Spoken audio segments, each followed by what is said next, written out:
అందరికీ నమస్కారం. ఈరోజు మనం ప్రకాశం జిల్లాలో యోగాంధ్ర కార్యక్రమంలో భాగంగా ప్రతి గ్రామంలోనూ ప్రతి మండలంలోనూ యోగాని నిర్వహించుకుంటున్నాము.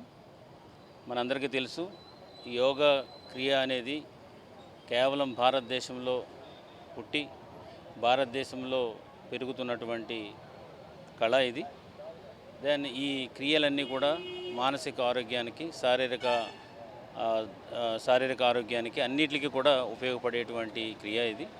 మన భారతదేశంలో పుట్టి మనము దీన్ని ఆచరించవలసినటువంటి అవసరం ఉంది.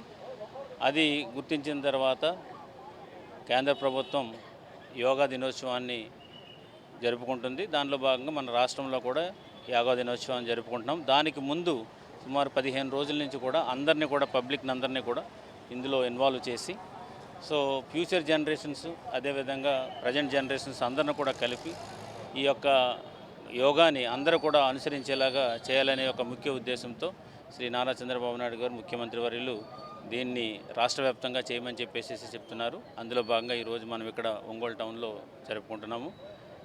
Officers at the same time ఈ పుర ప్రజలందరూ కూడా దీన్ని పార్టిసిపేట్ చేశారు. వయసుతో నిమిత్తం లేకపోకుండా 80 సంవత్సరాల నుంచి 85 సంవత్సరాల నుంచి ఉన్నవాళ్ళు, అదేవిధంగా 10-15 సంవత్సరాలు ఉన్నవాళ్ళు, పిల్లలందరితో కలిపి ఈ యోగా అనేది జరుగుతుంది. ఈరోజు మనం చూసాము యోగా కార్యక్రమంలో పెద్దవాళ్ళు కూడా పార్టిసిపేట్ చేశారు. గౌరవ డాక్టర్ గారు ఇక్కడ సుమారు 85 సంవత్సరాల వయసు ఉండి కూడా వారు ఎన్నో ఆసనాలు చేయడం జరిగింది.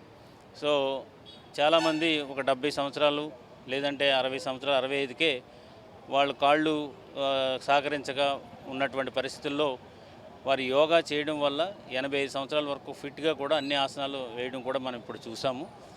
ఇదే మనకి ఇండికేషన్. మన ఈ యొక్క యోగాని ఎవరైతే ప్రాక్టీస్ చేస్తారో వీళ్ళందరూ కూడా ఆరోగ్యంగా ఉండడానికి, సాత్వికంగా ఉండడానికి ఇది దోహదపడుతుంది. కాబట్టి దీన్ని మనందరం కూడా అనుసరించవలసినటువంటి అవసరం ఉంది.